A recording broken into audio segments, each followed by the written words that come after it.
Well, good afternoon, everybody, and thank you very much for joining us for this webinar on Pilot Careers, the future of our skies. We're just going to give it about a minute or so just to make sure that everybody manages to get online and tune into this webinar. So we will start the webinar shortly in approximately 1 to 2 minutes. Thank you very much.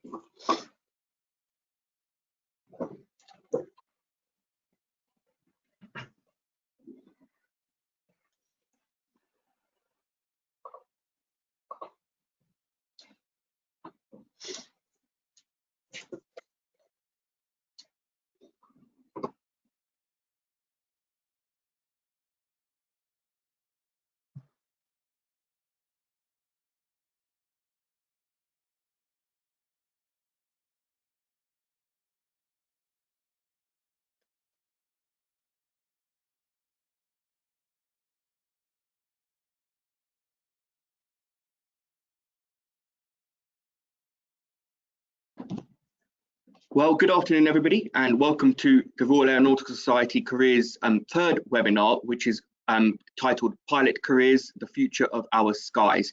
We'd like to thank you very much for joining us this afternoon, along with our team of fabulous panelists and my RAeS Careers colleagues, Nick and Roz.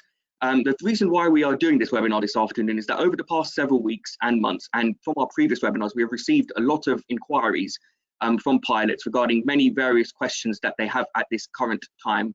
So we felt that we would do this webinar we'd put this webinar on for you, so that hopefully we can answer all your questions and give you some valuable advice, taking you forward into the future months and years ahead in your journey to becoming an airline pilot or continuing with your career as a pilot. Just before we get started, there are some housekeeping, several housekeeping announcements, which I'll mention now. So we are going to be doing a question and answer session once we have completed the discussion with the panel. This question and answer session is due to begin approximately at 3:45 p.m, but it will be thereabouts, depending on how we get on. But it will be at the latest, we'll aim to start your question and answer session at 4 o'clock at the very latest. If you would like to ask our panelists a question, you can do this in the questions function, which is located in your control panel on the GoToWebinar system. If you look on the right hand side, please feel free to ask any questions that you may have toward our panelists, and these will be answered in the question and Q&A session towards the end of this webinar. We do know that there is obviously a function whereby you can raise your hand throughout the webinar if you do have any questions. However, if we could kindly ask you to refrain from doing this, and instead, if you do have a question, just pop it in the questions box. As always, we will try to answer as many of your questions as possible in the given time frame. However, depending on the amount of questions that we get, it may not be possible to answer all your questions. But if your question is not answered for any reason, then you can by all means email us at careers@aerosociety.com, and we will do our best to get back to you with an answer within the next few days and weeks. Also, I should point out that if you look in the handouts tab in the control panel, you'll see we've prepared a handout on transferable skills for pilots, which you can use as a very valuable resource. And this document essentially lays out all of the transferable skills that are gained from being a pilot or training a pilot, and how you can use these skills in your everyday lives and also in other various roles and industries. So we would very much be grateful if you could have a look at that as well. Okay, moving on to the introductions for all of our panelists. A quick background into me: my name is Rishi Radia. I've been working at the Royal Aeronautical Society coming on 2 years now, but previously, since I was a child, I've always wanted to fly. So I went through high school. I attended the Air Cadets at RAF Northolt, whereby I gained some really valuable skills in leadership, organisation, and I also got to fly with them on various gliders and other light aircraft. Following this, I decided I did not want to go to university, so I then embarked on gaining my ATPL at Oxford, which was back in 2011 now, so quite a long time ago. So I did my did the ground school, went through my basic flying out in Arizona, and then I came back to the UK and did my instrument rating, and then completed the multi-crew cooperation course at the end of it. Following the completion of the ATPL, whilst I was waiting for that all-important first job as a first officer, I decided to take on various operational roles at the airport, working at airports like Heathrow and Luton, where I was a customer service agent, so helping passengers check in all of their baggage and ensure that they have a smooth journey through the airport. I also decided to become a member of cabin crew for an airline, so I spent about 6 to 7 months working as a cabin crew, and this was a fantastic experience where I was actually able to fly alongside an operational crew and learn various new skills, including skills that could be used from my pilot training, including leadership, management, and working as a team, which was very vital in the cabin crew role. Following this, I also returned to Heathrow Airport, where I worked in various operational roles, including looking after the baggage section in one of the terminals at the airport, to also assisting with dispatch of the aircraft. Throughout this period of my working life at the airport, I unfortunately received some unfortunate news that I was unable to continue my dream to become a pilot due to unforeseen circumstances. But I managed to use the transferable skills that I gained from the pilot training course to use it in other areas of the industry. And then following on this, I decided to join the Royal Aeronautical Society 2 years ago as a careers and outreach officer, whereby my primary role at the society is to look after and oversee the Cool Aeronautics program, which is our primary school outreach program, aiming to engage with young children and motivate them and inspire them into a career in aviation and aerospace. And this has been going on for 10 years now, but the program has been very successful. Last year, we welcomed over 1,900 students across 27 events. Other than the Cool Aeronautics program, I also look after a lot about outreach sort of activity. So that means whether going out and about to various air shows, including RIAT, Farnborough, Yeovilton, and Cosford, and I sort of ensure that everything's all in place, and we also ensure that we are able to engage with a lot of you at our air shows, at the various air shows, as well as attending sort of skills-based events such as World Skills UK, the Big Bang event, and various others. And alongside this, I also assist Nick and Roz with any sort of careers inquiries that we have. I also go with Nick to universities and colleges to sort of speak about career development as well. So that's a bit of a background into me. I'll now introduce the rest of our fabulous panelists. So Marnie Munns. Hi, my name is Marnie Munns. I'm a part-time airline captain. This is actually the airline I work for at the moment, is my third airline. I started flying on the University Air Squadron while I was at university back in 1994. Then I did 2 degrees in psychology, so I have a master's in psychology and undergraduate psychology. I then went on, did a couple of years in the city. Then I joined the airlines on a sponsorship program back in 2000, and I worked for a legacy carrier. Then I, post September 11th, joined a charter company and flew, so I've flown the Boeing 737-4500, and then I flew the Boeing 737NG. Then in about 2006, I joined my current company, where I now fly the A320 Airbus series. I went part-time about 4 years ago to look at diversifying my career slightly, so that I was an airline captain and also giving back some skills. So I went on to develop my own career skill set by becoming an MCCI. I'd already done all my CRM instructing during my career in the airlines, just because I had the psychology background. And now I spend some time in the sim helping guys go through a multi-crew training courses, or the APS as they now call it. And so I instruct in the simulator and I fly on the line. I've also been involved in the industry working on ethnicity, diversity and inclusion programs over the past 5 years. I have a great interest in seeing what's currently going on in the industry and trying to help my fellow pilots as much as I possibly can. Thank you. Thank you very much, Marnie. A very long and interesting career. Mark Furness. Hello everyone, Mark Furness here.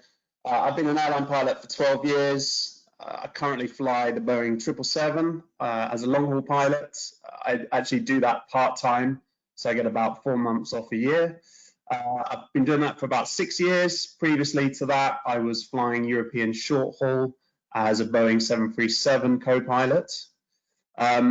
How I got into the industry is I was actually at sixth form during September 11th, so that was kind of one of the first big downturns we've seen in the last few decades. So that certainly helped shape my choice of going towards university, where I studied aerospace engineering as a bachelor's degree, 3 years. Went solo on the University Air Squadron, and after university I went straight into flight training, and very fortunately straight into an airline pilot job, flying the 737. That happened just before the last big financial downturn in 2008.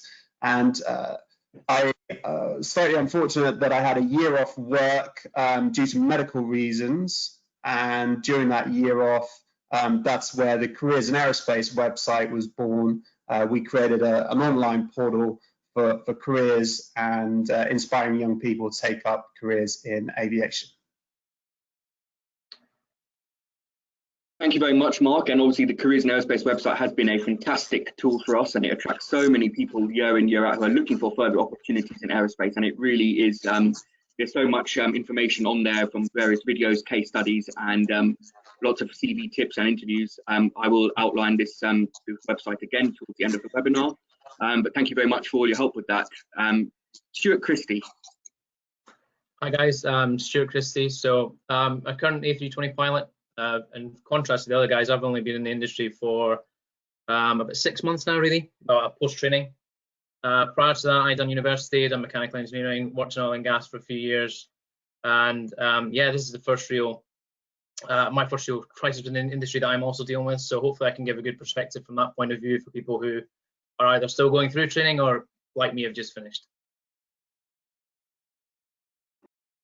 Thank you very much, Stuart. And over to my wonderful colleague, Nicholas Davis. Hello, everybody. Good afternoon, wherever you are joining us, wherever you are in the world. So yeah, my name's Nick. I support Rishi and Roz in the careers team. Some of you may have seen me before in the previous webinars. I've been at the society coming up to about 18 months now, and in a previous life, I worked in commercial flight operations. And then another previous life before that, I also worked in higher education. So a bit of a mixed bag. I came into aviation a little bit later on in my life. I decided to go back to university to study a master's in aviation management because I was always interested in the business side of aviation, hence going down a more sort of commercial side, a commercial route. And my role at the society is, as Rishi mentioned, to support the society's initiatives with employability and skills, going into universities, schools, colleges, trying to inspire sort of future and next generations into the industry, but also support people, no matter what age you are, from what background you are, to try and get into the aerospace industry if you are interested, whether that is flying, engineering, operations, or another sector within this massive industry that we're all involved with. So it's a pleasure to be involved, and I'll just be in the background, sort of looking after some of your questions and things as well before the Q&A. So it's a pleasure. Thank you very much, Nick, for that. And it's great because you've got such a wide range of experience amongst our panelists. So this should hopefully be a very insightful webinar into everything that you would need to know about the current state of the industry and how to become a pilot, and most importantly, staying positive, which is something that we will cover later on. So I'm just going to quickly highlight the 4 themes that we are going to be talking about today.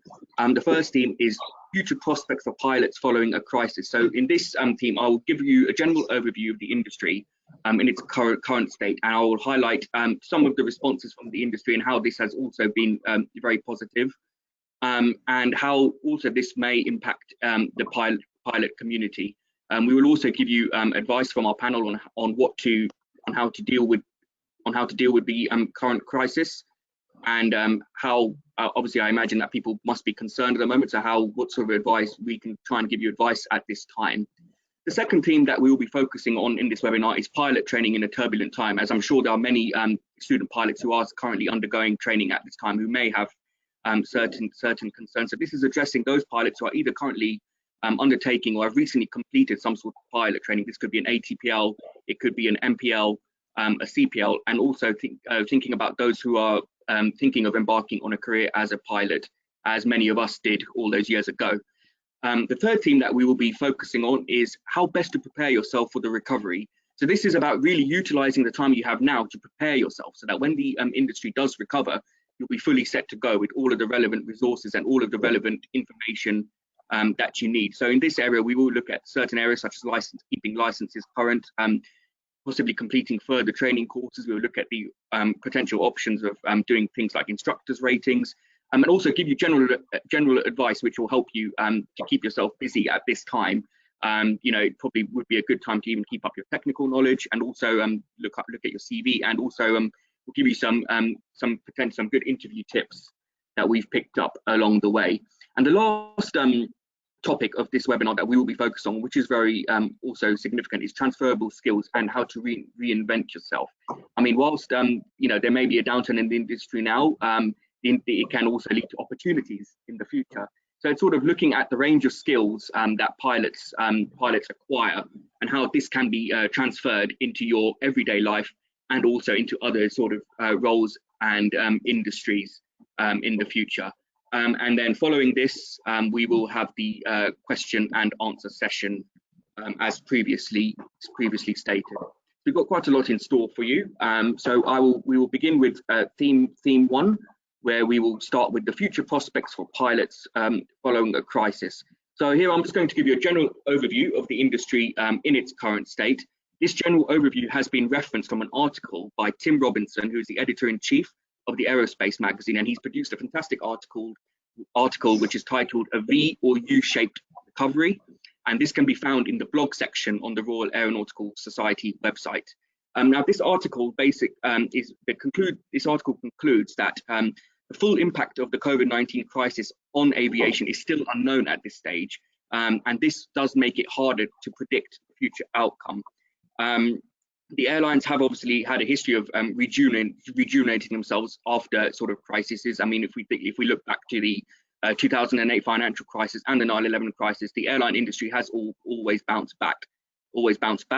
However, this is a very different case of very different crisis, and so therefore the recovery could be substantially longer than it had been in the previous 2 cases. But there are positives. Some parts of the industry did go into the downturn in a very strong position. So hopefully they will be swift to bounce back. In terms of recovery, the article is sort of stating that it will be a U-shaped recovery. So this means that whilst we are, you know, at the bottom of the U now, the industry will bounce back, but it may be different to how it was before, and it may take a slightly longer time than in previous cases. But I just want to highlight some of the positive things that have been done. So recently, the International Civil Aviation Organization has formed an aviation recovery task force to work together on a coordinated approach to restoring international travel, and they're going to be recommending strategic priorities and policies for aviation around the world. There's also been some good news from some of the airlines, such as Wizz Air, for example, who have recently said that they're hoping to operate 70% of their services in July and August, and hopefully various other airlines will follow suit. And also we've seen a kind of we've seen some of the European countries who have lifted the lockdown, not completely, but they are loosening up their regulations, and hopefully this may give the aviation industry a bit of a boost throughout the summer. Also, another really interesting thing that we have seen the industry is that they've really rallied together in light of this crisis to create a positive environment to enable the staff of the airlines to transfer their skills into other sectors, particularly focusing on the medical sector, whereby we've seen various staff from various airlines across the UK volunteering at the Nightingale hospitals up and down the country, whereby they've used their skills gained as a cabin crew, as a pilot, and various other in various other jobs, and they've used it to help out as much as possible during the crisis. Also, recently, light aircraft flying has now been permitted in certain areas, provided that there are still some form of social distancing maintained where possible. So these are all, positives. So it's not all, it's certainly not all negative right now. And like, like it said, a downturn can lead to opportunity in the future. So what I would, so that's the general sort of overview of the industry as it is now, referenced by Tim Robinson. But what I would like to ask the panel is, we do know that many pilots right now must be concerned about their future employment prospects due to what's going on. So what advice can we give them in these uncertain times?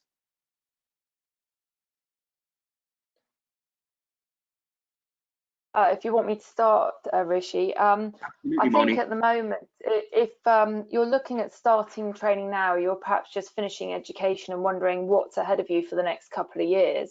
I think what I would do is perhaps consider getting as much information as possible about if you want to be a pilot. So if you, like I said, if you've just left school, you're evaluating what perhaps training route you want to take. I foresee that the industry is going to be having a bit of a shuffle round as to perhaps offering potentially better deals for training. They're going to be competing. These training schools are still going to need people to go through them to actually get business themselves. So if I was a young person, 18 years old, perhaps just looking at what I might be able to do in the next few years, I think I would be mindful of building my CV towards developing my non-technical skills. Competency, so that I perhaps can do some volunteering at worst case, or get a paid job to get some finances behind me, so that when the industry starts to pick up, I would adopt a 2-year lead time for when I think the industry is going to pick up, and I would therefore start my training with a view that in 2 years' time the industry will be starting to look for pilots again. So that would be my best advice with regards to people starting training. I would also bear in mind that you perhaps don't need to go to university, and I would be cautious about jumping into university as a substitute for pilot training, because the two might exclude each other in the long term, only because your financial commitments for going to university at the moment are still quite high, and so are the training costs of being a pilot. So you might find you're in actually a very good position if you've got youth on your side to just hang fast and just wait a little bit. Patience, all good things come to those who wait, and it's all about timing. So get your business head on, invest in yourself when the time is right. That would be my advice. Thank you very much for that, Marnie. That's very that's extremely useful, and it is about staying patient and positive, as you've so rightly highlighted there. Mark or Stuart, was there anything you'd like to pick up on there? Yeah, I'll just add again that in times of uncertainty, I think it's really important to look at how we can create certainty ourselves. And one way is, we know historically things are going to return, and they will grow. The industry will grow to a bigger state than it was in the last decade. So it's really important that we're clear that there is a future prospect here for people to be pilots. The industry will return, and it will be bigger. And it's really important to get the timing right, that you use that 2-year period that it requires to train to be a pilot, to put yourself in the best position for that hiring cycle that normally, as I say, historically has lasted about 5 to 8 years. So you've got a good window of opportunity when these sort of grassroots start reappearing in the economy and with the hiring market. The second thing I would say again is we have time, you have time, use it productively. This is a huge opportunity for you to invest in yourself, invest in new skills, learn new things, create more knowledge, and just grow and create a goal for yourself. A really good question to ask yourself would be, who do I want to become in 2 years? Where do I want to be? What's my outcome at the end of this huge period of uncertainty? Thank you very much, Stuart. Yeah, I agree with what Mark and Marnie have both said, and to be honest, I can only speak from a personal point of view, but as someone with sort of relatively low hours on type, I think it's only quite natural to be worried about it. But that being said, I mean, it's something that we have completely no control over, and it's certainly something we can't influence. So I think it's just really important to stay quite positive minded as possible about it, but at the same time be sensible. And like Mark said, use this as a period of time that we've sort of been granted a bit of time here to grow your skills, you know, look at potential networking opportunities that you can use, think about the cross-transferable skills that you've learned through different walks of life, and where that could fit in and where you could slot in and whatever that future is going to look like. I mean, I'm sort of doing that at the moment, and obviously I really hope that I don't have to use it, but I think it's really important to have that plan B and to have a good thought and sort of give yourself that certainty, like Mark said, in this period of uncertainty. Thank you very much, Stuart. And yes, it's obviously important, as Mark and Stuart did highlight, that really use this time valuably. And throughout this webinar, we are going to sort of give you several a lot of advice on what you can do during this time to help yourself to become employable, and also, to take on other extra sort of activities and other roles that may sort of help you to progress in your career as an airline pilot. So we're going to now move on to the next theme, but before we do, we've got a poll for you to do. So if I could kindly invite Nick to launch this poll.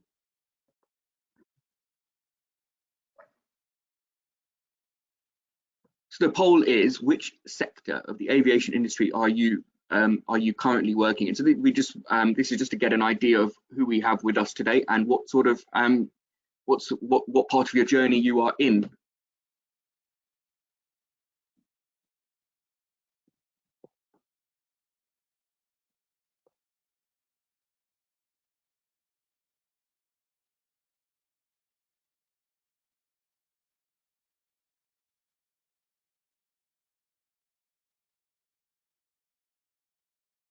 Okay, thank you very much for that, Nick. And we'll now move on to the second theme of today's webinar, which is obviously probably important to quite a lot of you today, which is pilot training in a turbulent time. As mentioned before, this is applicable to those who are currently undertaking some sort of pilot training, or those who are also thinking of embarking on a career as a pilot. And also to those who have just recently qualified as a pilot and who may be looking for that all-important first role. So the question I would put to you all is, which I'm sure is a question that many people want to know: is this the right time to start pilot training?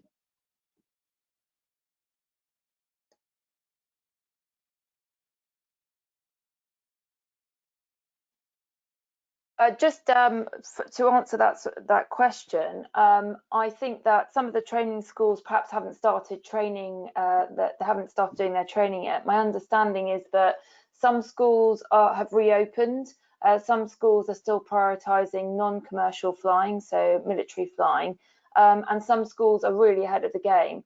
If I was bizarrely, the supply of pilots at the moment is pretty good, but equally the supply of student pilots is actually probably going to be a bit low. Therefore, you're actually going to be in demand. So I would say that you, as a student pilot, probably have more choice of training provider than you would have done before this issue. So, for example, the training providers had, some of them had some issues with trying to find instructors to train the pilots, because the industry had mopped up quite a lot of the pilots into the front line, if you like. So I would see the training providers as potential employers for those that are perhaps looking to keep their hand into flying. So there's potential there, because they are pretty behind on trying to get their trainees through the system. If I was a trainee currently in the middle of the system, my best advice would be to ensure that you finish the block of work that you're currently on. So if you've started your ATPLs, I would try and at least get that done.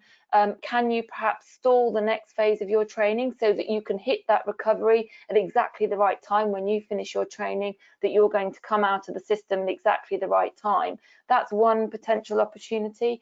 Or can you also look at changing training provider if you don't think the training provider that you are currently with is going to give you the service and be able to provide the service that you need. Can you look around and see who is on the ball? You want to have an organisation that can cater for virtual learning in the event we get locked down again. You want somebody who's going to be efficient, get you through the flying at probably the least amount of time. So all these factors, you've got the opportunity now to really evaluate what quality of training you're going to get, and most importantly, what are the training providers going to do about the relationships they have with the airlines? And I think they're the sorts of questions that you can be asking as to where they go in the future.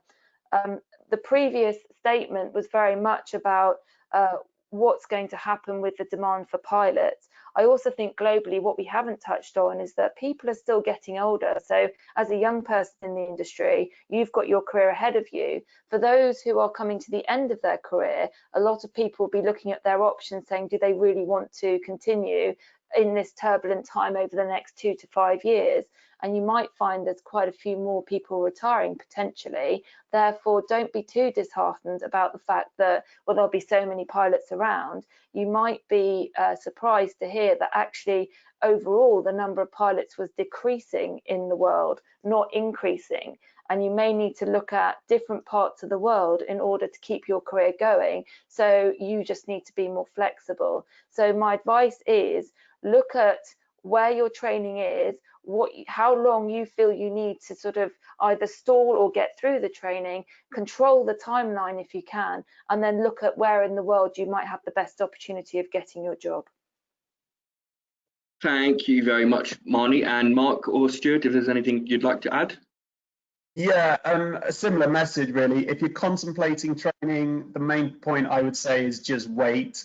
I think it's always better to judge the hiring market on the basis of when you actually see pilots being recruited. For me, that's the point at which I would jump into that kind of 2-year journey of getting your training done, because I think with a sort of 5, as historically we've had about a 5-year window of good hiring conditions. So if you jump in too early, you know, you might be waiting a little bit longer before you get your first job. But conversely, you've got to balance it. You can't just sit on the sidelines. You need a license to get a job. So you're going to have to do your training. So don't put it off indefinitely, but there's a fine balance. And for those of you that are in training, you know, any way that you can do to slow that process of your journey and stagger it. This is now a marathon, not a sprint. The quicker you get it done, you know, your skills will fade, and it's just going to cost you more in the long run with keeping those skills up. So what stage you're at now, finish that stage. If you've got a big milestone coming up, whether it's a PPL, hours building, CPL, IR, finish that stage, and then, you know, try and add as much time into your journey, find some other things to do, build up some other skills. Thank you very much, Mark. And Stuart? Yeah, just to add a little point there. I completely agree with what both have said. I just think a lot of it comes down to personal circumstances as well. And so I'll touch on that a little bit later on. But for me, I didn't want to commit to the financial outlay of training without having the safety net of a job with an airline beforehand. And obviously all these schemes at the moment are completely paused. So I think a good barometer of the industry will be once those schemes start to open back up and what they look like. I think another one is when we talk about timing. At this moment in time, we don't really know how long the schools are going to take to get people through training now. It's still going to be 2 years, it's going to be 3. But I think if you wait and just wait it out and we have a look at see how the schools actually cope with this the new normal, would be a better indication. Thank you very much. Obviously going to, I mean, I remember going, you know, sort of choosing my pilot school and stuff, and there were a lot of other precautions that we needed to consider, both in the present time and generally. So this was things like sort of getting medical tests completed, or, you know, getting some flying lessons in, if you see if the pilot career is really right for you. And this question is sort of addressing those pilots who are thinking about embarking on a career as a pilot. Also looking at things like type rating costs and training. You know, if certain student pilots may decide that they may want to go to other countries to train to become a pilot. However, this may give them a different license to one that is applicable here in the UK. So what other precautions generally should people consider both now and in the future with regards to embarking on the pilot training? Rishi, what I would say to add to everything that's already been said, that you must make sure that you get everything signed off with the training school you're currently with. If you're halfway through training, make sure that all your logbooks are signed off by the CFI or whoever it is, just in case the unfortunate happens to that flying school, that you don't have to try and track down people post a company closure or somebody leaving, or in these difficult, uncertain times. You just need to make sure that you've got everything you need to take to the regulator to say you've got your licenses. So I would definitely make sure that happens. The other thing you can do perhaps is to negotiate with the company. I would look at things like if you had a competency assurance, just make sure those are all in place, so that if you do need to stop training for any reason, that the company is willing to support you if you have to come back later. So I really think open communication with your training provider is a really good point to start with. To see what you can, if you have to stop training now, how they'll help you come back into training later, because you won't, as Mark said, your skills will deteriorate, and you might need a few extra sims or whatever it is just to get back up to speed of where you were before. So I would just make sure that you communicate with your training provider if you're halfway through training. Thank you very much, Marnie. And for the regards to the precautions that people should consider, about getting type ratings done and flying lessons done beforehand, what sort of advice, Mark, would you give to people just to look out for? Yeah, I mean, well, Marnie's made a great point there actually about flight schools and the potential that we have when we go into recession, which is actually flight schools having financial issues themselves. So you've got to be careful where you put your money. And the second thing is, flight schools during this period will probably go through a period of consolidation. So you might get, flight schools buying other flight schools and all kind of consolidating, then your training kind of being thrown around, and suddenly they change the fleet on you halfway through your CPL. You've got different aircraft. So again, I think that's another reason why you want to get whatever you're doing done now, get to a milestone, take a break. Take a pause, wait, let's let everything settle down and see how things change. Also, just getting back to this issue about the type rating. Now, normally a lot of airlines nowadays do require the student pilot to pay for their type rating upon receiving a job offer. There are certain situations where some pilots perhaps don't offer a job, so they actually pay for a individually self-fund a type rating to try and sort of boost their chances of getting a job as an airline pilot. Do you think this helps? This helps, or is it I would be very, very cautious about doing that, because there are some of the airlines, the big airlines, won't accept type ratings from other training providers that aren't the ones that they approve themselves. So you could find yourself with an A320 or a Boeing 737 type rating that actually the airline don't recognise. So you have invested in getting these type ratings, and actually without the line training they mean nothing. So I would be extremely cautious. You don't want to exclude yourself. You want to be the best candidate going forward for the job. And that doesn't necessarily mean that you have a type rating. Unfortunately, at this time, it might mean in the future that you have a type rating and experience. So you might need 500 hours on type. So I would just hang fast. I wouldn't invest anything beyond what you need to get your licenses to a point where they are safe. You can't have your license taken away because you haven't finished part of your license. Get that piece of paper from the CAA, whatever you need to do, and then just see. Be an entrepreneur yourself. You're going to invest in yourself, so have your business head on about which airline you might want to go for, and then work out a way financially of how you want to put yourself forward for that airline and be the best possible person you can be. But I would really, now is the time for people to really think about the economics behind it and choose wisely. There is no easy answer at the moment, but the industry will recover in 2 to 3 years' time. Thank you very much, Marnie. And also, going back from my sort of days as looking to train to be a pilot, there were a a lot of options to go abroad to do your flight training, such as America, whereby you'd most likely receive an FAA license. And I knew of several people who were thinking of going down this route of, going abroad. I think mostly for the cost purposes. They were thinking of going to train in America, as it's generally cheaper. It depends on where you go.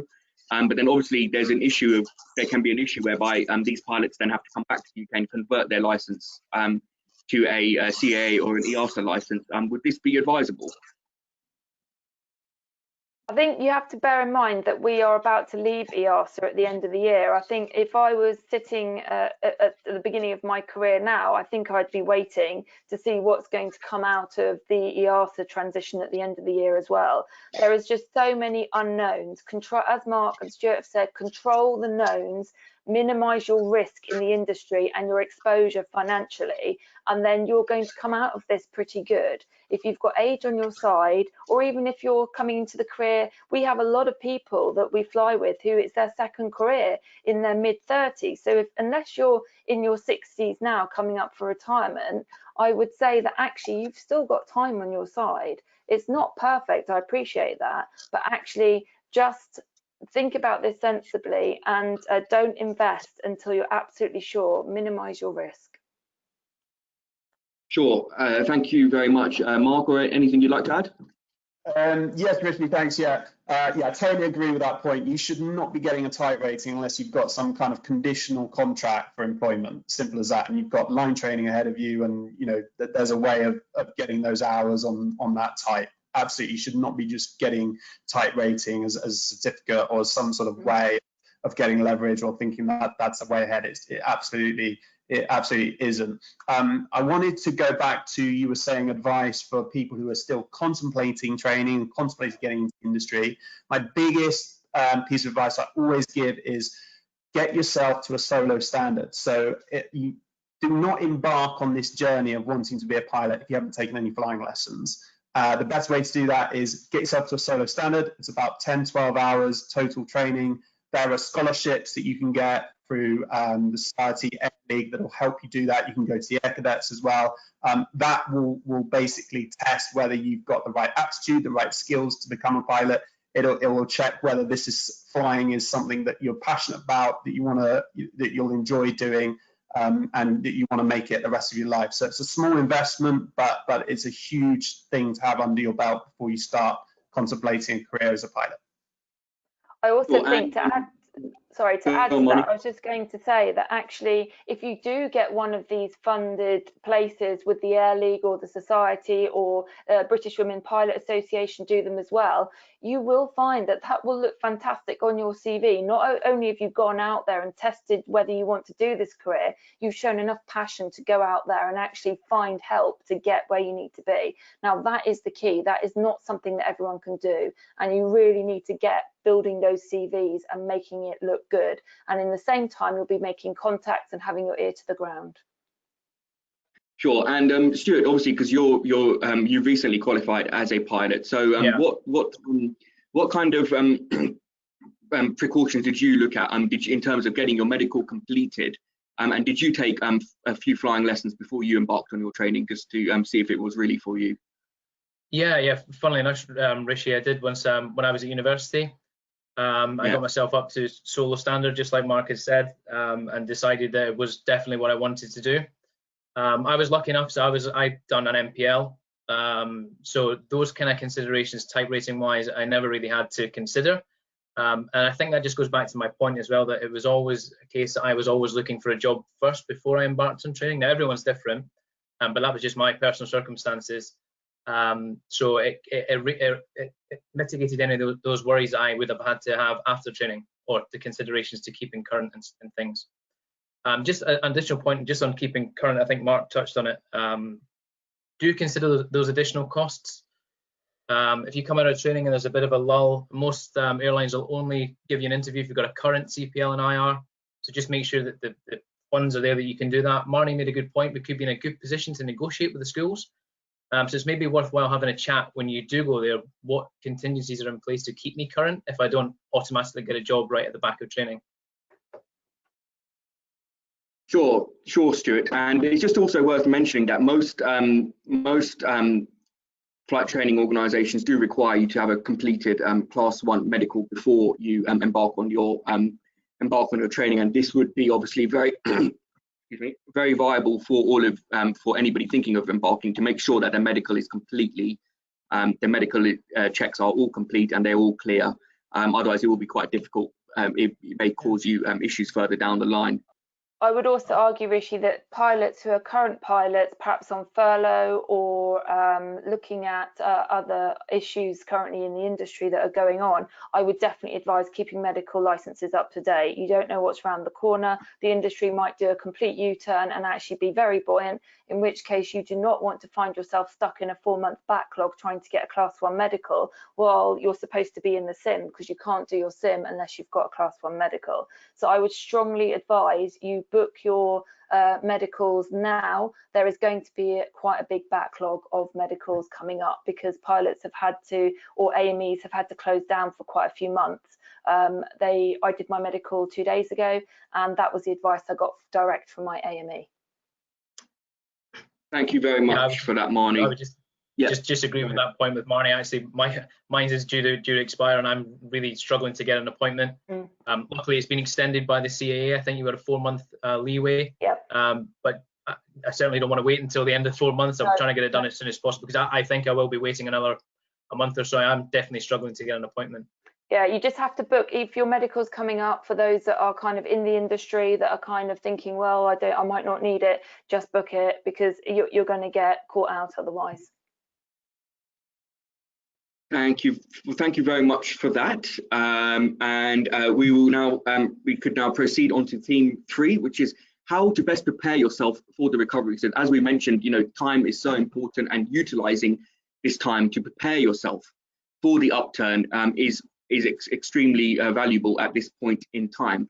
So we're going to just generally talk about keeping licenses valid. So that's I know we've touched on it already, but we're going to talk about keeping licenses valid, also completing any other flying courses that may enhance your CV, such as if for example, if you don't have an MCC certificate, it might be worth getting one, and these sort of aspects will sort of help you really help you with your CV, and also help you to get that role as an airline pilot. So the first sort of question I would say is, what advice would you give to existing pilots to plan ahead for the upturn in terms of personal development, and keeping licenses and ratings current? I'm not sure. So I can answer that if you want me to start again. Cool. So I would say with regards to keeping yourself current, so it as I think the words, it's not a sprint, it's a marathon, is particularly poignant at the moment. And I think if you are perhaps either returning to work or whether you are looking for new employment, I think it's really important to keep your licenses as current as possible if you can. I think there is a 5-year window for keeping a type rating on your license if you've already got one. It might be worth investigating whether you can try and extend that if you need to. I think the important thing to remember is if you have been out of work for whatever reason, an airline will be retraining you when you go back to work, and that goes for pilots that are current, pilots that have been changing jobs, changing type. So there will be some form of return to work. I think the important thing is just to stay.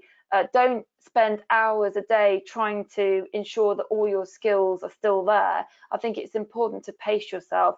Try and stay in contact with pilots, join in, keep the language going, so join in with webinars so that you can at least keep your mind a little bit on the job, but don't start building up for that big interview or that big return to work sim until you're absolutely ready. Otherwise you're just going to be absolutely exhausted. This is a particularly difficult time for most pilots in the industry, and I would say it's really important to look after your well-being, and that doesn't necessarily involve being heads in the books all the time. Just keep safe, keep healthy, and catch up on all those years' sleep that you may have lost that you can now have an opportunity to catch up on. So I think it's really, really important to pace yourself, but stay in contact with your colleagues and the industry.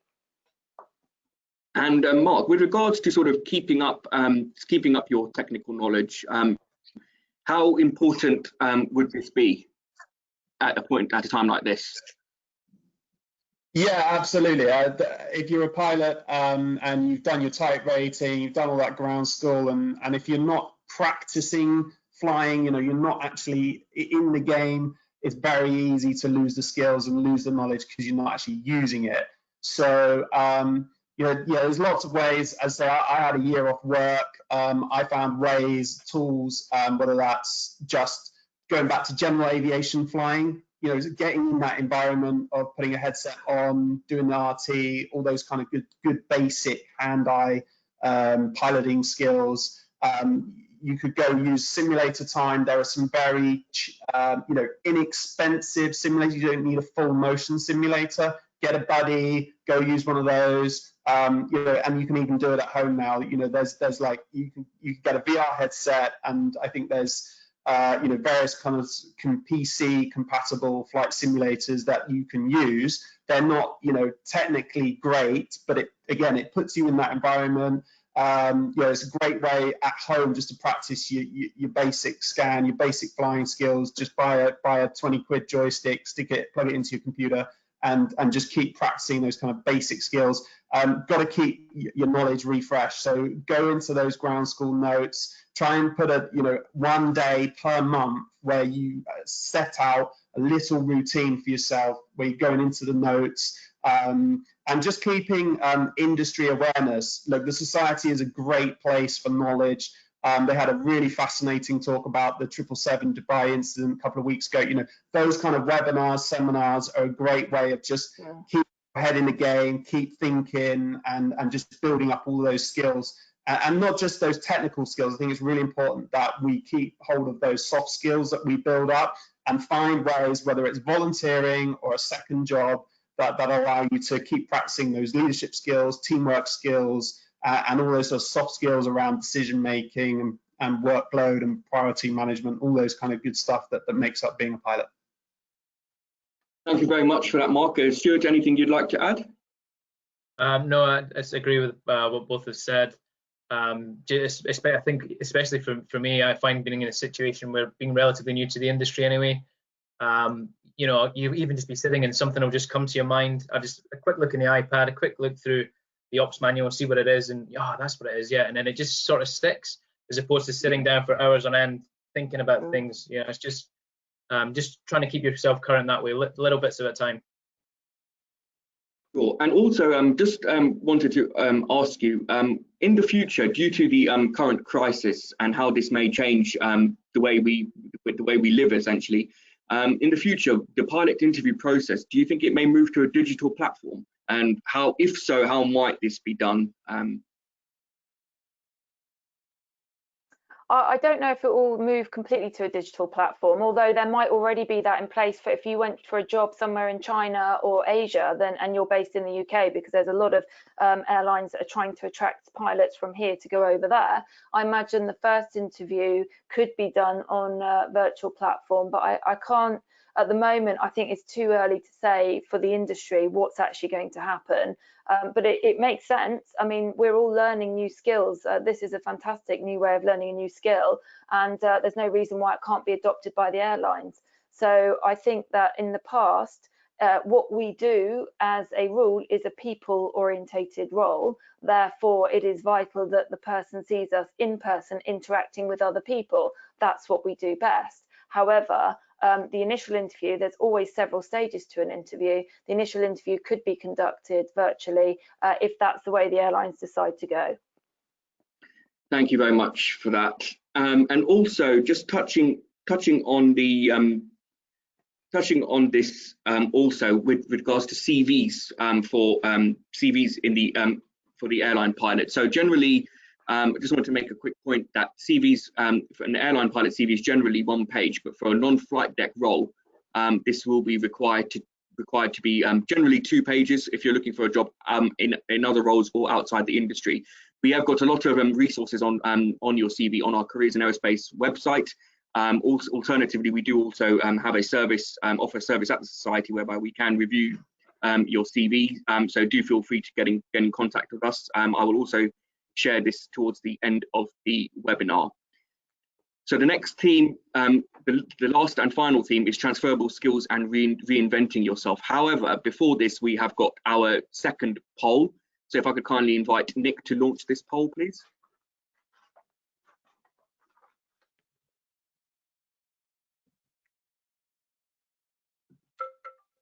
This is talking about, this is asking, are you concerned about the future prospects for a career as a pilot in the post-COVID era?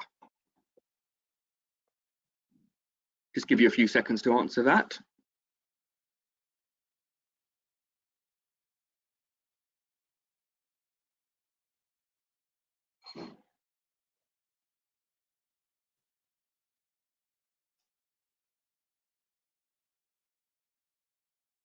Okay, and if I could ask you to close the poll, please. Thank you very much for that, Nick. So the last and final theme we are going to be focusing on is transferable skills and reinventing yourself. So this is looking at the range of skills that you can gain as a pilot, and how these may be used in your everyday life and in other sectors. Also looking at the sort of the soft skills that can be easily transferable to most careers.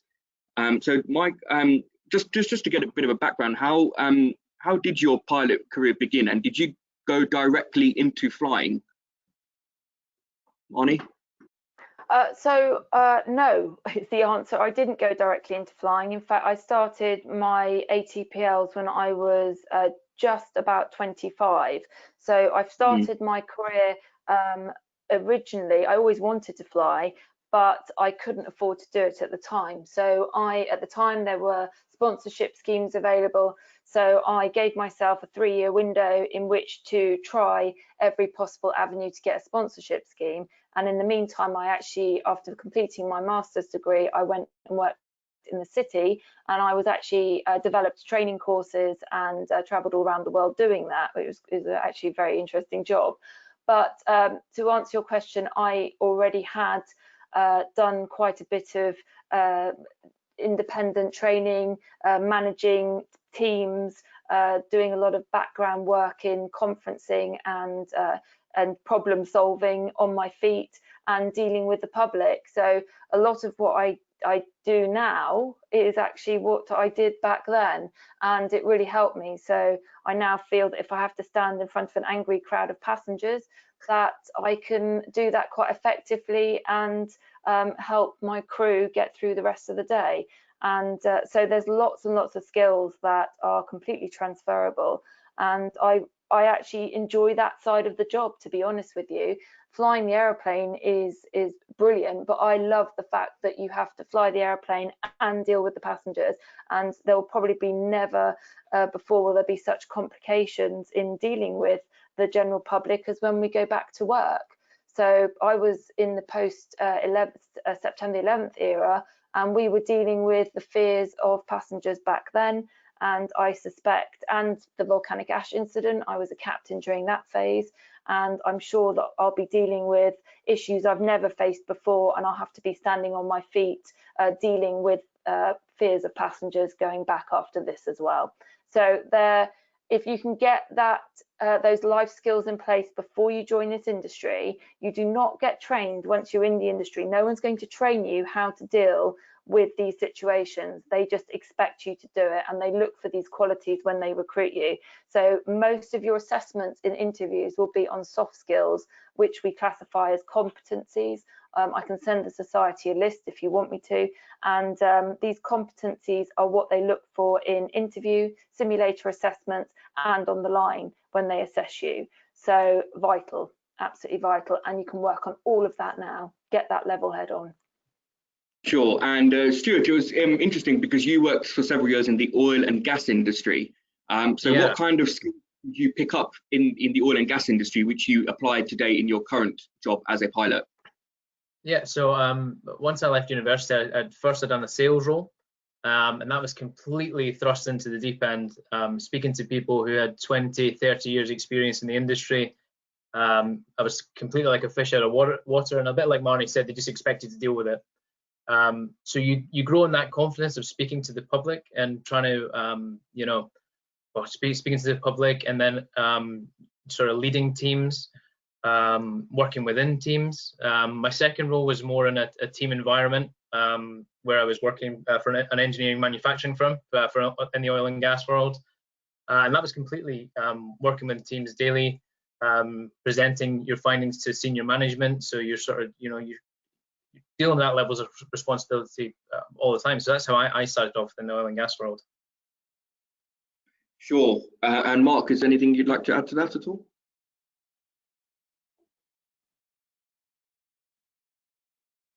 No, I think you guys have touched on the main themes there. You guys have all done activities and things that you've been able to bring to the airline pilot role. I had a particularly quick kind of career journey in that I went straight from school, university, and then straight into flight training without any other kind of professional roles.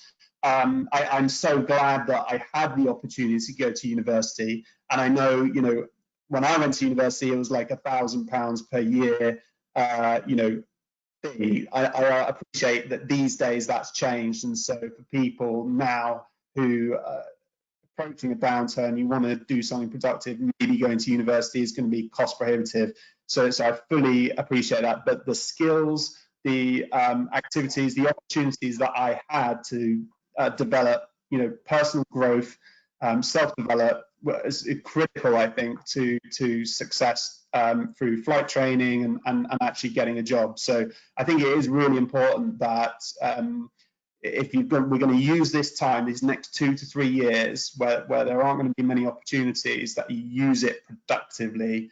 Maybe not university, maybe an apprenticeship, maybe it's just getting a job or learning new skills. But absolutely, those skills can be used and transferred. And conversely, I know it's a topic we'll get on to, but the skills that you build up as an airline pilot are totally transferable into any other walk of life as well. Well, and I would echo looking out for apprenticeships, definitely, because I think there'll be some schemes that we see coming up over the next year, probably, where the government are going to need to think of something to invigorate the economy again. So I think an apprenticeship, if you can gain one of those, that's a really good starting point. I'd still be a little bit cautious about going to university this year.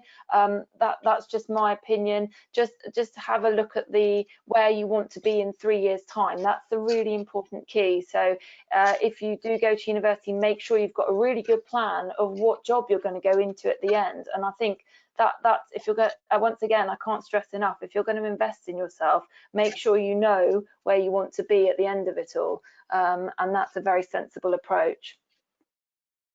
And one other question that people will probably be wondering is that obviously people's journey to becoming an airline pilot can sort of go in different ways, and they'll all get to the same point in the end, but people have their different sort of routes of getting there.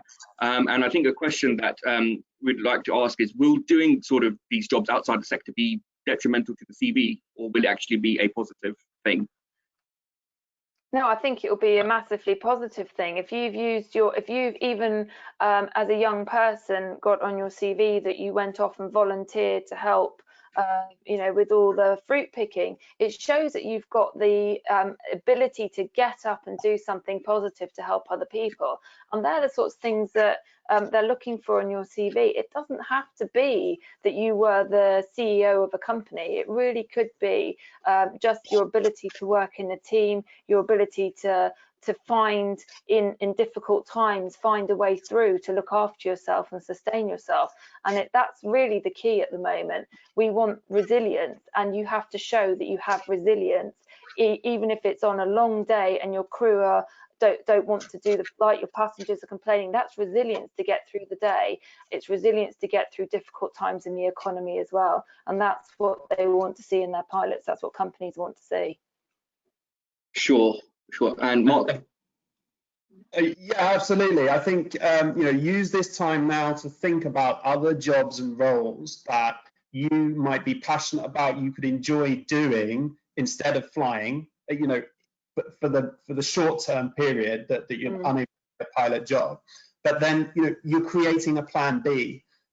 We are certain that we're going to come out of this downturn. There will be a recovery, and I can tell you now, I'm certain there'll be another downturn. This industry is so there will be another big world event, geopolitical issue that will come up, and it will cause another downturn. And you could then be in a redundancy issue yourself, or you might have a medical issue. So I think if you use the time now to find another career or another job, that is money in the bank for later, should you need something to fall back onto. Thank you very much. Stuart. Yeah, just to add to that point there, I think sort of, well, for me anyway, from week one of working in a different industry, I knew for a fact it wasn't what I wanted to do. But it took me almost 2.5 years to get in front of an interview panel for an airline position or for a scholarship position, as you would. But that whole 2.5 years I spent just looking at the key competencies, trying to map out interview technique and how the skills I was learning from my other job could be transferable and put across well in an interview. So I think use the time productively and speak to people. I just spoke to loads of different people that I could to find out really what is the key competencies and how can I match my skills to that. I think also, Rishi, it's really important that if you're going to put all your energy into this career, which the passion that it needs to get into it, I really think you need to just make sure that you're actually not pushing yourself against something that isn't going to work right now. There is no point in saying that you have to get the job in the next 6 months, because that just isn't realistic. So set realistic goals based on what's happening in the industry, and therefore take the pressure off yourself. I think that's really important. I had a year where I decided that I was a bit fed up with going through the interview process, and actually I took a year, what I classified to myself, took a year off and thought I'd try some different things to see if flying is really what I wanted to do. And a funny old thing, a year later, I was given a sponsorship scheme, I think because I probably took a bit of a break from it all and actually tried something different. So I was refreshed, fully energized and ready to go and give the industry another shot. And I think that that's really important, that right now, don't push against something that can't be moved. And give yourself a chance. So if you're in your 20s now, give yourself a realistic goal. I'd like to be an airline pilot by the time I'm 27. 7 years goes very, very quickly, of which time you'll be starting training in 5 years, for example. I'm just giving you theoretical numbers here, but that is not, you're going to achieve that. If you try and do anything in the next 18 months, you might achieve it, but it's going to be really, really tough, and the likelihood of success is going to be slightly lower.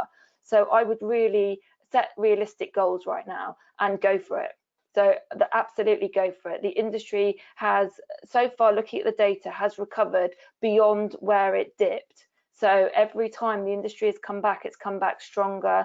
And I actually think that even with this recovery, it will probably still come back in a different form, stronger. And for those pilots that are currently looking at other job prospects, I think there'll be small operators that will come in and fill those gaps where the bigger operators just can't mobilize quickly enough. So there's gaps at Gatwick at the moment. There are other airports, and there'll be some operator that will just say, we'll just get a few aircraft cheap off the manufacturer and we'll go and set up a small operation and off we go, because they've got low overheads. It happened post September the 11th. It may happen again. Sure, thank you very much, Marnie. And just moving on to sort of the last part of this section. Obviously, at a time when think that there can be a lot of negativity generally around the industry and in general, I just want to get an idea. How do you stay positive and motivated in terms of different methods that you may use to stay positive? Do you engage with others? Do you have hobbies such as sports which sort of help you to stay positive? Well, I personally I've never been so in contact with all my colleagues. So I think this looking at the upside of what's happened, I appreciate there aren't that many, but looking at the upside of what's happened, pilots don't generally communicate with other pilots on a regular basis on the nature of their jobs. They tend to go into work, have a great ability to work with whoever they're put with for the day, and then come home in my case.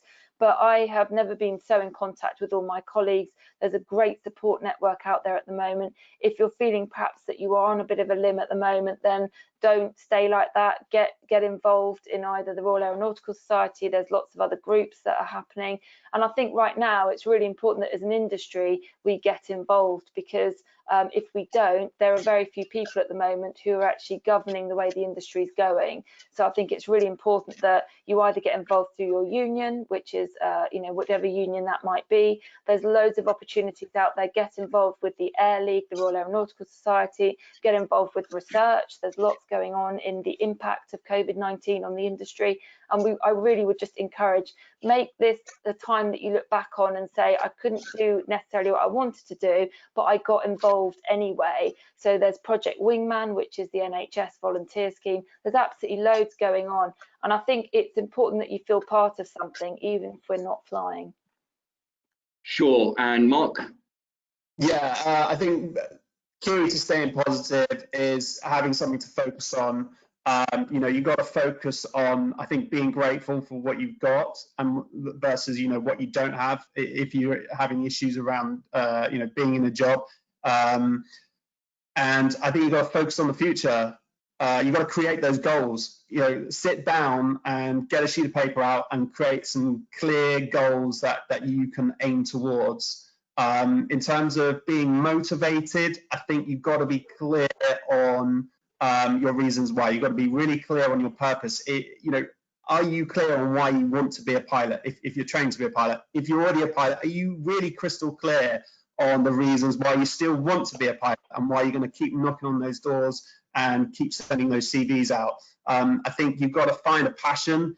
For all of us, flying is our passion. Maybe there's another passion in life that you can follow. For me, that's travel.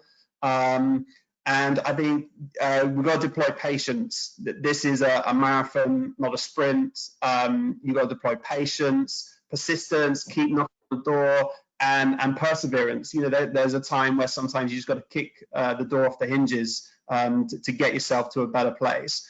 And finally, I would say peer group. It's really essential that you surround yourself with the right people now. Not only the people that you have contact with, but you've got a choice of the people that you surround yourself with. So that could be like mastermind groups. If you want to get better at something, you play with better players, right, in a sport. So if you want to up your game and improve your skill set, then find a group of people you can surround yourself in, network. Even from home in lockdown, we got the opportunity to do webinars, digital masterminds, find some mentors. So finally, my final point there would just be, find a peer group that can help you accelerate, excel, and learn new things and use this time productively. And anything from you, Stuart? No, I would just echo what both Marnie and Mark have said, really. Use this time wisely, focus your goals, have a plan A, have a plan B. I think networking is a really good thing to touch on, because most people, if someone reaches out to most people are willing to give back and give their advice. Come armed with some good questions that they can answer, and I'm sure most people will be willing to help if they can. Sure, I think as well, sorry, Rishi, it's really important at the moment that you also are flexible. So when I joined the career back in the old days, pre-September the 11th, so there'll be a pre-COVID-19, there was a pre-September the 11th, the industry looked very, very different then. I was joining an airline for life, and within a year and a half of my career starting, I was already facing redundancy, and where do we go now? But I ended up being a contract pilot. I never thought that was possible. I didn't realise there was such a thing, and I was a contract pilot and had an 8-month contract. At that time, I thought, I know, perfect, I'll take a year out, I'll do 8 months flying and 4-month ski season. It completely just changed my whole perception on the industry. And since then, I then actually ended up getting a permanent job out of that contract.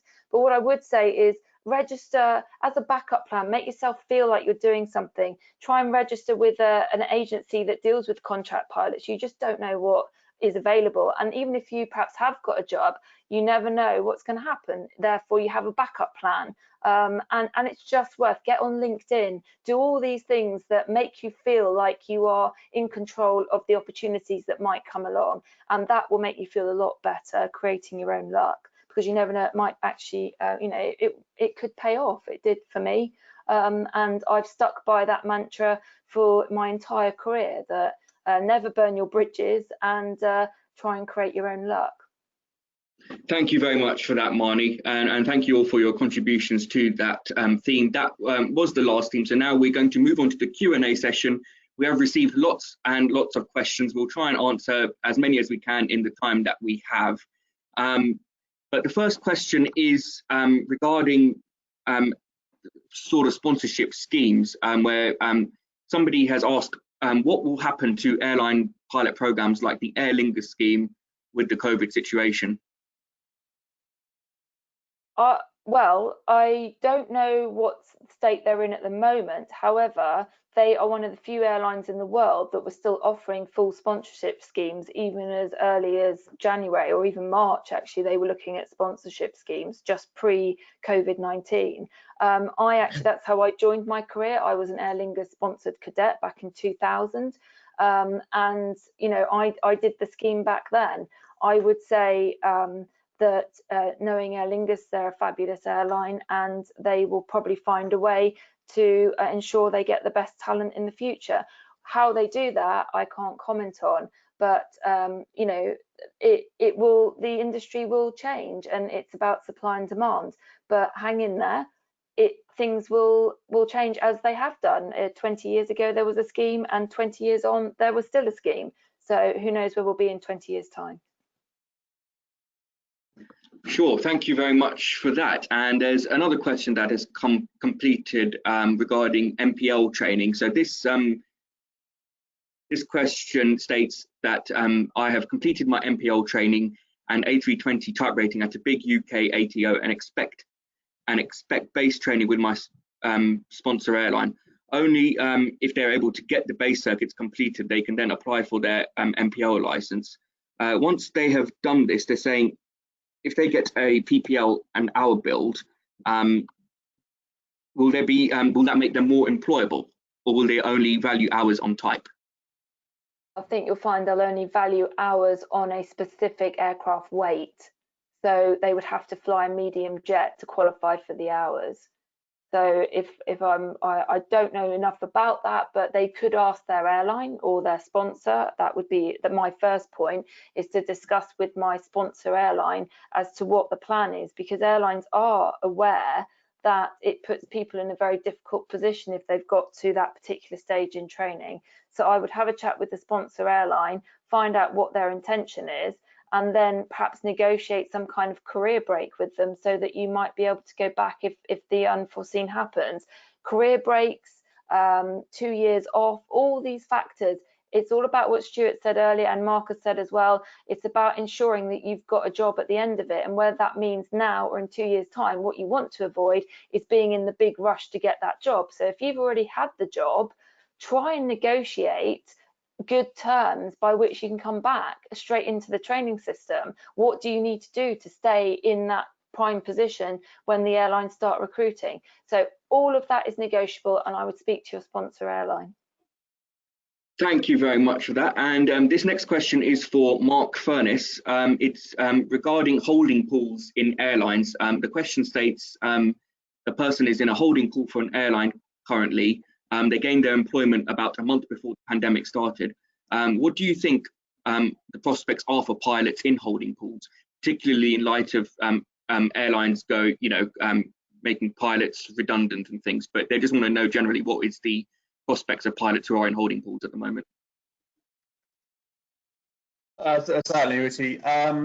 Yeah, I mean, historically, if we look at what happened in 2008, 2009, certainly I can only speak for the sort of fairly large airline that I work for. I know they disbanded their whole pool. So I think it's likely something like that would happen. Look, we got to look at the airline overall. They've all got a surplus. We're all going to go through some sort of cost or cutting process. And there will probably be a surplus of pilots held on within those airlines. So even when we grow again, which might take 1 to 2 years, there's a surplus within the airline that will get kind of gobbled up in terms of HR and pilot heads. And then we're in a situation where the sort of number of retirements and the need for new pilots then builds. So I can't foretell the future with hold pools, but I think keep as many options open as possible and just keep knocking on doors. You know, don't count the fact that you're in a hold pool as a guarantee to success with that airline. You know, again, just try and don't put your eggs in one basket. Sure, thank you very much, Mark. And the next question we have received is for Stuart. It says that the person is 17 years old and they've just passed their assessments with an FTO. They're set to start training in September 2021 at a UK school based in Florida. They're asking if this is a good time to start, and they state that this is not a cadet scheme, so that means that they would have to find an airline job afterwards. And another question he sort of added onto the side of that, which all of you can answer if you wish to, is do many airlines pay for a type rating? Yeah, I don't know if I heard you right there, Richard. Did you say September 2021? 21, yeah. The good thing about that, I suppose, is that's, you know, we're over a year away from that, so it'd be a good indication maybe by Christmas time, possibly, you know, February, March, what the industry looks like. But I would certainly, if it was me personally, I would be waiting to see how the industry recovers before I'm jumped into any decision, because at the end of the day, that can assume that can be deferred to a bit of a later date, or go through the selection process again, because I just think that the good thing of that is you do have time. You've got over a year to see how the industry is looking and how it reacts, and whether it reacts like everybody thinks it will, and be back to 2019 levels by 2021, hopefully. I think, Rishi, as well, it might be worth for that person, well done for getting through the test for the FTO. What I would be inclined to say is I would use that as an opportunity to see what's going to happen in the industry, and I would be looking now even more than I would have done before for FTOs that have links with airlines. Those links won't be obvious at the moment, but by 2021 you'll have a really good idea as to whether the airlines are going to establish links again. And if they are, I think, if I'm really honest, and you can afford to do that, then I think I would go for an airline, a FTO with an established link with an airline, so you can see the path that you can have to follow to get the job. And ideally, I think I would try and get the job first. If it means starting 2021, 2022, you're still going to be under the age of 25.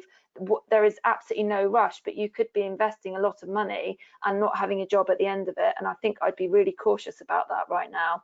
I would try and get the job first, more now than ever.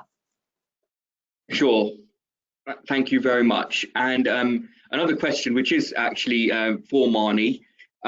It says that you've discussed the development of non-technical skills ahead of an eventual upturn in the industry. Are you able to suggest or recommend any good ways of doing this?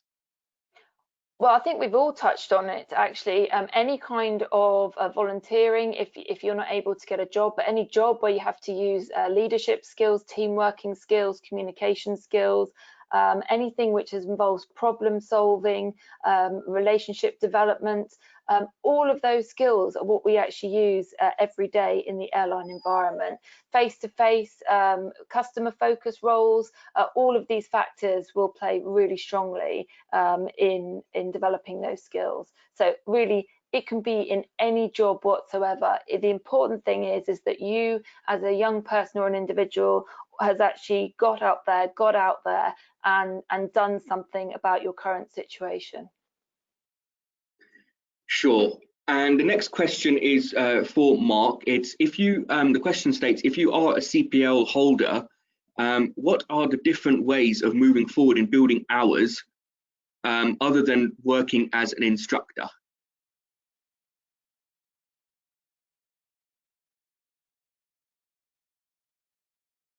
Yeah, that's a good question. Look, I kind of skip the hours building process, so that's not something that I've got direct experience of, apart from being an instructor. I mean, I would probably throw it out to maybe Marnie and Stuart if they've got some better ideas.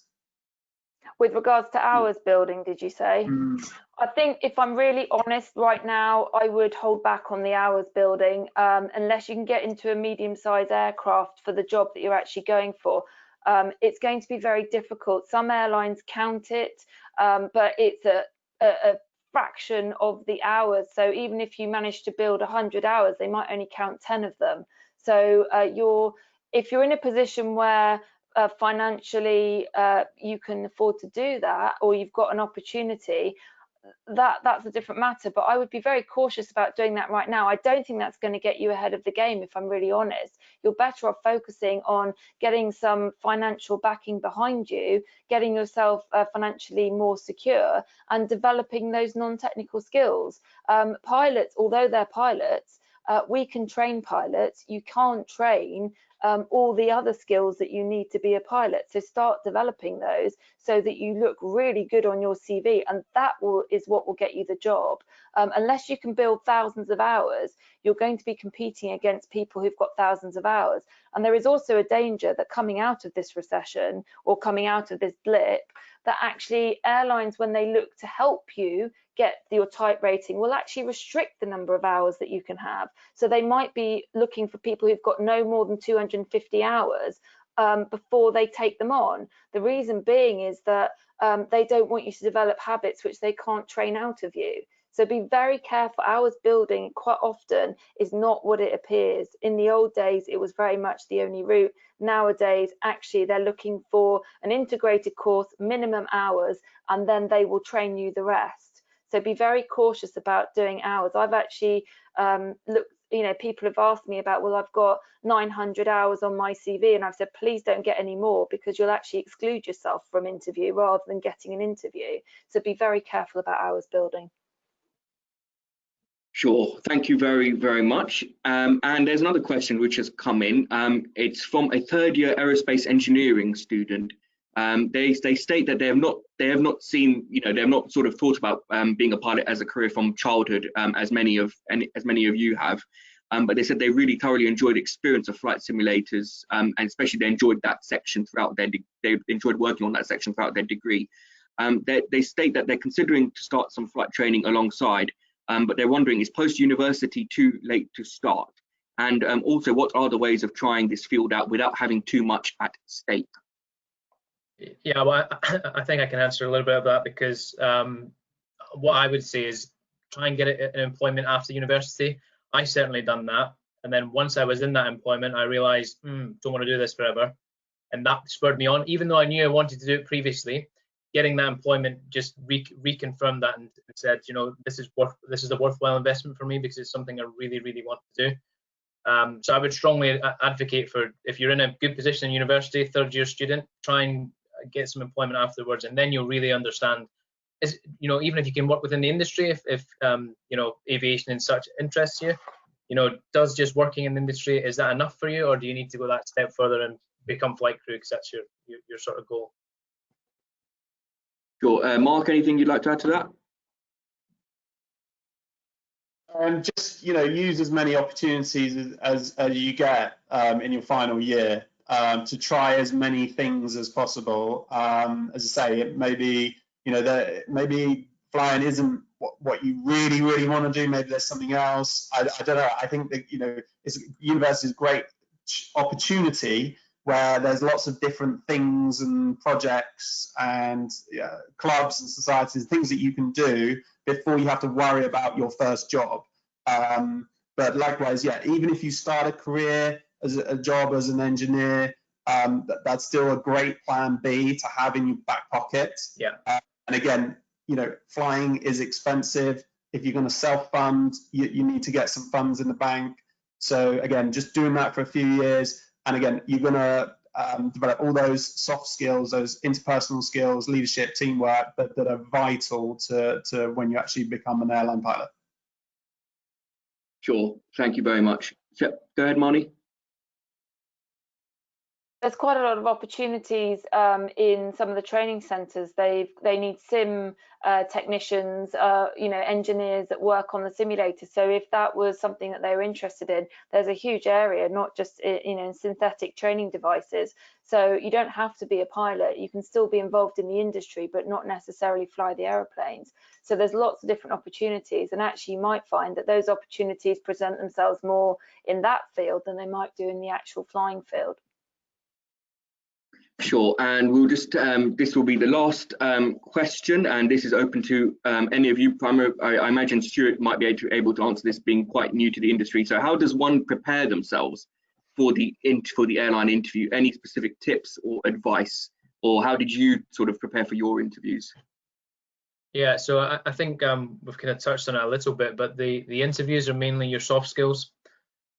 So try and speak to people, get a hold of the key competencies. Most airlines will be pretty much the same or very similar. And then think about what you're doing just now and apply the STAR technique. You'll heard about the STAR interview technique. And just try and structure answers, structure experience that you've gained from out with flying, obviously, into that. That's the best advice. That's what I done. I spent two and a half years before I managed to get an interview, just completely trying to put myself in situations, volunteering for different things within the working environment that was going to help me explain situations once I got to that interview stage. Thank you very much, Stuart. Mark or Marnie, either of you want anything to add to that? I would just say, yeah, again, it's just breadth and depth of experience, because in the interviews, you're always asked those experience-based questions. Give me an example of when you were a leader. Give me an example of when you had to motivate a team. You only get that from doing lots of different activities. So even if you can't find a paid job or role, volunteer, like go to the Air Cadets and go there and help other young people, and then you've got a huge bank of examples that you can take to airlines, and you're building all those skills. No, I echo that. That's absolutely, can't stress that enough. For all the young people that I've spoken to when I've done careers advice talks, that's exactly the sort of thing. Duke of Edinburgh, yeah, all these amazing schemes that are out there, outward bound courses, you know, leading a team on a wet, soggy mountain, trying to get everyone across it. If you can do that, then you can probably be a pilot. Thank you very much for that, and thank you to all of you. That brings us to the end of the Q&A section of this webinar. I'd just like to invite Rosalind Azuzi, the Head of Careers and Skills at the Royal Aeronautical Society, just to give a very brief summary into the main points that we have covered today. So over to you, Ros. Thank you, Rishi. Can everyone hear me okay? Because I am having some connection problems today. Is that okay? Yeah, we can, Ros, yeah. Brilliant, thank you. Well, firstly, as we're obviously very much out of time, but I just want to say a massive thank you to Marnie and Stuart, Mark and Rishi as well for the fantastic session you've delivered today. I think there's been so much useful advice, you know, really honest advice as well. You know, we are obviously in a really difficult period, but it isn't the first time we've experienced this in the industry. Hopefully it will be the last, you know, let's hope we get a break in the future. But, you know, there's so many things you can be doing to make the most of this time, to keep yourself current if you're already on that pilot journey, or already obviously thinking about your license, your type ratings and your medicals. So really bear that in mind. But I think it was really important advice to not overload yourself with worry as well, you know, to take a break, to look after yourself, to do things that other things that are just as exciting that we've always wanted to do.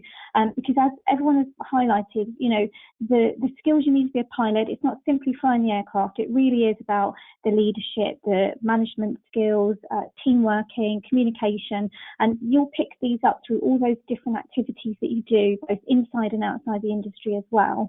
So I really want to say thank you to everybody, also to Nick, who's been in the background managing our technical problems really well today, and obviously a big thank you to everyone who attended and asked some fantastic questions. We haven't had time to go through all of the questions, and I've noted today that we've had a few specific ones about EASA and Brexit, which I think we should tackle in a separate session maybe. So we will talk to our specialist groups of the society and see how we can help you with some of those more technical areas as well. But in the meantime, I just want to thank everyone again, wish everybody all the best, remind everyone to visit the Careers in Aerospace website for lots more advice and help, which again we must openly thank Mark Furness for, because I can't state enough how much work he's put into that site with us over the last 10 years. And in the meantime, stay safe, look after yourselves, and hopefully we'll all be back in the skies much sooner rather than later. So thank you, everybody. Take care. Thank you very much for that, Ros. And also, as Ros mentioned, we weren't able to answer all of the questions. So if you were not able to answer if your question was not answered, then please do feel free to email them to us at careers@aerosociety.com, and we will do our best to try and answer these questions for you in due course. Just to also inform you that this webinar has been recorded, and this will be available shortly within the next couple of days on the Royal Aeronautical Society YouTube channel, so you can always go back to it and refer to what we've spoken about today. And also then, if you've got any further questions, please feel free to email us. We will also be sending out a short feedback survey for all of you to complete following this webinar. So please do feel free to fill in these surveys and send them back to us, so then we can work on bringing you future webinars which are also of interest to you. And finally, as Ros has mentioned, we've got our careersinAerospace.com website, which is a fantastic resource for further tools and information on different career paths in the aviation and aerospace industry. There's a lot of tips there on CV advice and transferable skills. There's case studies and there's various interactive sort of videos that you can also have a look at. And mentioning you again, Mark, this has been kindly developed by Mark Furness, so thank you very much again. And on behalf of the Royal Aeronautical Society Careers Team, we'd like to thank Marnie, Stuart, and Mark for your input today. It's been absolutely delightful to have you here with us, and I hope that all the attendees you got what you wanted out of it. And it was all obviously thanks to Marnie, Stuart, and Mark. So we'd like to thank you once again very much for joining us this afternoon, and we will hopefully be back soon. In the meantime, stay healthy, stay safe, and keep aiming towards the skies. Thank you very much. Thanks, Rishi. Thank you. Thanks, Rishi. Thank you. Thanks, everybody. Bye-bye.